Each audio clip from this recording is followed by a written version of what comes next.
Coucou mes gazelles, bienvenue pour la suite de ton initiation à la cartomancie avec l'oracle G. J'espère que vous allez bien, que vous vous portez bien. Allez, comme d'habitude, on va essayer d'avoir... Voilà, je vais essayer de t'expliquer un petit peu un maximum de messages que peut te transmettre, donc en l'occurrence la carte de l'immeuble aujourd'hui.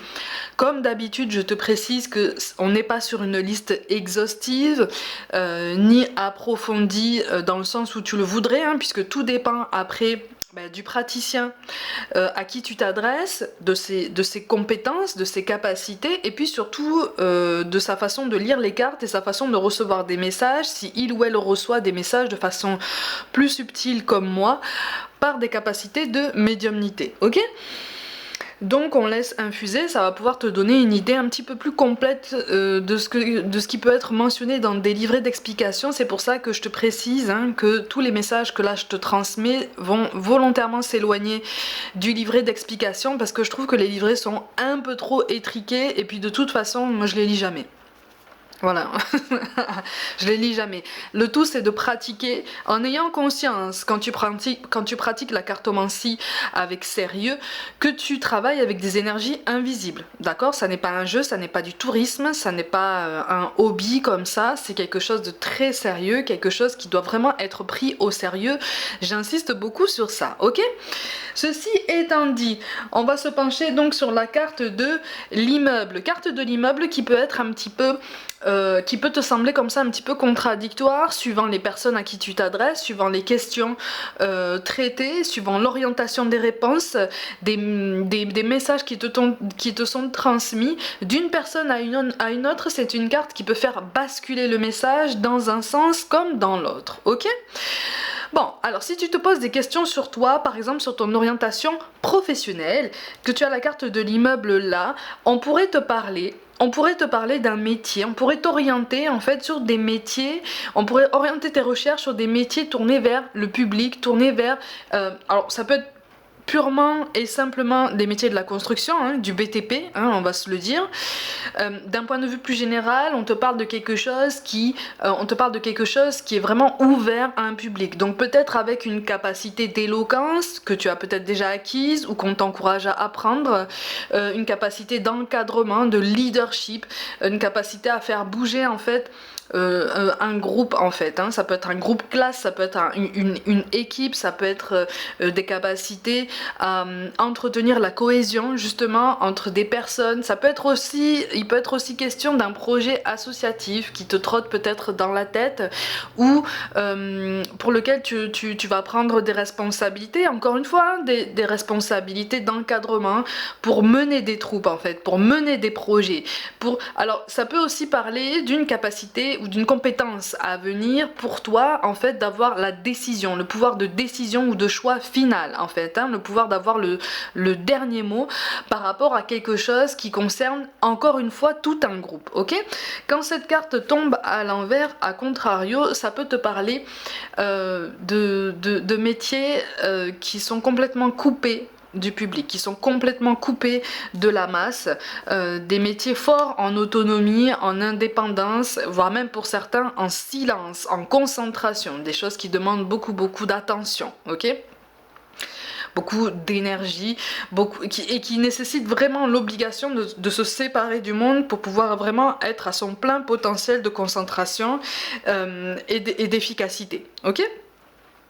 Tout dépend après de ton tempérament, tu vois, c'est une carte qui peut t'aider justement à y voir un petit peu plus clair sur tes orientations professionnelles, sur ton profil naturel, sur ton tempérament, pour pouvoir essayer de te guider si tu es en pleine hésitation. Au niveau relationnel, on va se centrer sur le relationnel amoureux. Si tu te poses des questions sur l'état d'esprit de quelqu'un, le tempérament de quelqu'un qui t'intéresse, avec qui tu aurais potentiellement envie de construire une histoire plus durable, une histoire portée par des sentiments, par de l'amour, on te parle de quelqu'un qui est, quand cette carte tombe à l'endroit, qui aime être entouré. On te parle de quelqu'un qui aime le mouvement, qui a souvent du mal à se concentrer sur le moment présent, qui a souvent du mal en fait à concevoir des moments où il reste seul. C'est quelqu'un qui supporte très mal en fait le fait d'être seul, le fait de se retrouver seul avec soi-même et de devoir se concentrer sur soi. Ok, c'est quelqu'un qui aime qui aime se mélanger à la masse sans forcément se fondre, tu vois. C'est quelqu'un qui aime garder quand même son autonomie, son indépendance, son côté atypique, si tant est qu'il en ait un, tu vois, ou en tout cas qu'il l'entretienne. Mais c'est quelqu'un qui aime bouger. En général, suivant les cartes qui sont associées, mais en général, c'est quelqu'un qui aime aussi faire la fête. C'est quelqu'un qui aime aussi participer à tout ce qui est exposition, séminaire, colloque, tout ça. C'est quelqu'un qui est très, très mobile, qui peut être très mobile aussi dans son domaine professionnel. Donc qui occupe ou qui aimerait occuper des fonctions en fait qui lui permettent de se déplacer plus ou moins loin régulièrement. Tu vois, c'est quelqu'un qui a du mal à avoir un port d'attache. C'est quelqu'un... On peut avoir un port d'attache, hein, ok? On n'est pas en train de te dire que c'est quelqu'un qui va te fuir toute sa vie. Mais ne t'étonne pas si cette personne te propose 1 milliard de sorties à la minute, 1 milliard d'activités. C'est quelqu'un qui en général déborde d'idées, de projets, qui ne fait pas forcément aboutir à chaque fois, hein, ok? Mais c'est quelqu'un qui réfléchit, quelqu'un... Voilà, ça bouillonne, ça rumine pas en fait, ça tourne dans tous les sens, ça se transforme, ça se change, on essaye de s'adapter, on essaye d'innover. C'est quelqu'un qui en général, sur du long terme, si il ou elle réfléchit en fait sérieusement sur son avenir professionnel, c'est quelqu'un qui se rendra compte qu'il sera davantage fait en fait pour un régime indépendant. Alors peut-être pour monter une entreprise, diriger une entreprise, voire même posséder une entreprise, hein. Je te laisse voir la nuance des deux, mais la nuance est bien là, et ce genre de personne a très très bien saisi cette différence, tu vois. C'est quelqu'un qui aime optimiser son temps, c'est quelqu'un qui aime optimiser les activités, qui est en général très organisé, en général, mais qui a tendance à disperser voilà, ses énergies un petit peu partout, donc qui a besoin en fait d'un cadre. Donc souvent en fait, soit tu peux avoir quelqu'un en face de toi qui n'a pas encore conscience de ce besoin de cadre et qui a tendance à se disperser de partout, hein, donc c'est quelqu'un qui se comporte un petit peu comme ça, comme un petit fou comme ça là, qui a l'air de s'amuser avec tout le monde, tout le temps, voilà, toujours de bonne humeur, toujours enjoué, toujours emporté, toujours enthousiaste, toujours voilà, de bonne figure. C'est bien, hein.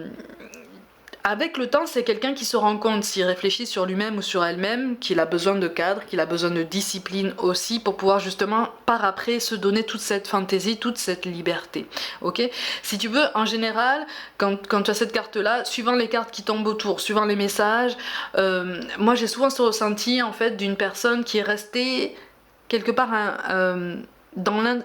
dans une forme d'insouciance enfantine, tu vois, dans une forme d'insouciance de l'enfance. Donc c'est très intéressant à creuser en termes de canalisation, parce que c'est quelqu'un qui a un potentiel inouï, comme tout le monde, hein. C'est quelqu'un qui a un grand potentiel créatif, hein, dans sa vie, et c'est quelqu'un qui essaye, qui est volontaire en fait pour essayer, qui est volontaire pour tenter, qui n'a pas peur de faire des dépenses d'investissement, qui n'a pas peur de trébucher ou voire même de se tromper, parce que c'est quelqu'un qui a confiance en fait en son ingéniosité, en son inventivité. Donc en fait si on fait une canalisation sur quelqu'un qui t'intéresse dans ta vie amoureuse, cette carte tombe et ce genre de message arrive, attends-toi, si tu vas plus en avant avec cette personne, à bouger régulièrement, à voyager régulièrement, à avoir un quotidien assez haut en couleur. C'est quand même en quelque sorte une mise en garde en fait pour te dire, est-ce que toi tu es prêt, est-ce que toi tu serais prêt, tu serais prête à suivre en fait ce quotidien.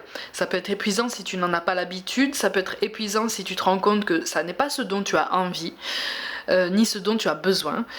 Voilà, c'est aussi une mise en avant de quelque chose qui risque de prendre énormément de place. Tu vois, parce que là, on te parle de quelqu'un d'assez extraverti. On va aller dans les extrêmes, hein, mais qui aime parler fort, qui aime rire fort, qui aime danser, qui aime faire la fête, qui aime bouger, qui aime... voilà, le côté très austère et très étriqué du costume cravate, non, c'est pas trop pour cette personne-là. Tu vois, ou en tout cas si cette personne est dans ce genre de milieu, en général comme excuse, cette personne va te présenter les revenus, l'avantage des revenus important, ou la nécessité effectivement d'assurer certaines contraintes, comme on a tous, hein, certaines responsabilités plus pragmatiques, mais en général cette personne va t'avouer que sur du long terme c'est quelqu'un qui ne voudra pas rester en fait dans ce genre de milieu et qui voudra se donner cette liberté, et notamment par le côté très entreprenant, voilà, au niveau d'une fondation ou d'une possession d'entreprise, hein. Donc c'est quelqu'un qui a beaucoup d'esprit d'initiative. Attention à ce que cette personne ne déborde pas en fait sur ta place, d'accord? C'est quelqu'un, encore une fois, qui prend beaucoup de place. C'est quelqu'un qu'on n'oublie pas. Quand il ou elle s'en va, plus ou moins temporairement, ou même définitivement de notre vie, c'est quelqu'un qu'on n'oublie pas ou qu'on a vraiment du mal à oublier, duquel on a vraiment du mal à lâcher prise, en fait, tu vois. En général, ça peut poser problème, en fait, pour les personnes qui aiment beaucoup la solitude, qui aiment beaucoup le calme, en fait, et qui aspirent à quelque chose de à un relationnel très apaisé. Là, on n'est pas en train de te dire que c'est pas quelqu'un on n'est pas en train de te dire que c'est quelqu'un qui est incapable de ça, mais c'est quelqu'un qui aura besoin de temps pour comprendre ton besoin de tranquillité, si vraiment ça matche vraiment entre vous deux. Tu vois, si cette carte tombe à l'envers, à contrario, là on est sur quelqu'un d'assez austère, qui peut sembler comme ça assez antipathique. En général, ça cache une grande sensibilité. Pour certains, d'un point de vue plus ciblé, pour certains ça peut cacher aussi une empathie ou une hyper-empathie qu'on a du mal à maîtriser. Donc par instinct de protection, par instinct voilà, pour certains, certains définissent ça comme un instinct de survie, mais je trouve ça terriblement dommage de définir ça comme ça. On va parler d'instinct de protection. Pour préserver sa fatigue, pour préserver son bien-être. Beaucoup de personnes en fait se mettent comme ça en retrait et ont tendance à se couper du monde, à se couper des soirées, des sorties, à participer au minimum syndical pour ne pas non plus paraître sauvage, notamment avec l'entourage professionnel et familial.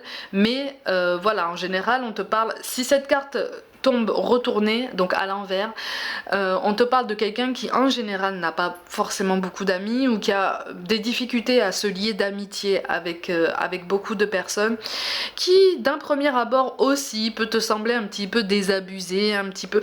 un premier abord, de toute façon, cette personne-là, tu vas te dire « Oh là là, mais elle est pas drôle, hein. Ouh là là, dis donc, je vais pas m'amuser avec elle. » Et si tu creuses un petit peu, en général, ça va te parler de quelqu'un qui contient une grande sensibilité, qui contient une grande conscience, une grande clairvoyance du monde en général, du monde qui l'entoure, du relationnel entre nous. Ça, en général, ça dénote aussi une grande conscience ou une conscience croissante en fait du monde de l'invisible, de la spiritualité, d'une certaine forme de spiritualité, une certaine dévotion en cette force supérieure en fait, hein, cette force qui est au-dessus de nous, hein, de toute façon, et qu'on n'arrive pas forcément à s'expliquer, et pour lesquels on ne demande pas en fait, hein, que tu t'expliques ou que tu trouves d'explications. Donc c'est quelqu'un qui a en général une intuition qu'il maîtrise mal, une sensibilité qu'il maîtrise mal, encore une fois une empathie ou une hyper-empathie qu'il prend comme un fardeau. Alors attention, parce que c'est là que le bas blesse. En général, dans les moments de fatigue de ce type de tempérament, on tombe beaucoup dans le fatalisme, dans le défaitisme, dans l'idée que son hypersensibilité est un fardeau, une faiblesse, une malédiction, quelque chose comme ça. Voilà, on est vraiment dans des termes très forts, voilà, qui peuvent facilement en fait miner le moral, déjà de cette personne, et puis de ton moral à toi, si c'est toi qui souhaites partager quelque chose avec cette personne ou qui souhaite la connaître davantage, tu vois. On t'appelle aussi à prendre conscience de ça, de cet autre versant de cette personne, parce que voilà, quand tu entames une relation, j'allais dire, tu prends cette personne dans son entièreté comme tu voudrais qu'elle te prenne dans ton entièreté aussi. Tu vois, c'est en ça que l'équité fonctionne, à son plein potentiel. Voilà, donc c'est quelque chose d'assez... C'est pour ça que je te dis que c'est une carte qui est quand même assez tranchée dans ses ressentis, assez tranchée dans les messages qu'elle transmet, mais c'est toujours un éclairage bienveillant, c'est toujours un éclairage qui souhaite t'apporter un équilibre dans ta claire vision des choses, de l'ensemble du tableau, pour t'aider à prendre la meilleure décision possible pour toi, en ton âme et conscience, vraiment pour ton bien-être, et en ayant parfaitement conscience qu'effectivement il va y avoir des hauts et des bas avec cette personne, ou dans ce domaine professionnel, mais si le réglage de curseur est fait en conscience, ça va bien se passer. Tu vois, donc on est vraiment en fait sur quelque chose qui pourrait te donner comme ça l'impression de souffler le chaud et le froid, mais c'est juste pour te montrer l'équilibre et les deux versants en fait de cette même réalité, de la même réalité d'un domaine professionnel, d'un avenir professionnel ou d'un avenir relationnel, pour justement te faire prendre conscience que tout le meilleur est possible à partir du moment où tu prends de la hauteur, tu prends du recul et tu réfléchis. Tu réfléchis plus en avant sans pour autant te mettre une pression quelconque, ni sur toi, ni sur cette personne, ni sur la place que tu souhaites occuper, ok? Le pouvoir de l'intention, le pouvoir de la pensée est très très fort ici, et cette carte te le rappelle de façon encore plus forte, encore plus puissante, d'accord? Voilà mes gazelles, une partie de tous les messages, de la multitude de messages que cette carte peut transposer. J'espère t'avoir aidé un petit peu à avancer, à tâtonner un petit peu, ou en tout cas à t'intéresser tout du moins à la cartomancie. Comme d'habitude, prenez soin de vous, croyez en vous. Pour toute guidance personnelle ou contact défunt, envoyez-moi un mail. N'hésitez pas à vous abonner à cette chaîne si le cœur vous en dit, à liker, commenter, partager autour de vous, et à me rejoindre sur Facebook, Instagram et TikTok, ces deux dernières plateformes. J'y diffuse des guidances express complémentaires à cette chaîne. Je vous envoie tout mon soutien et je vous dis à très vite.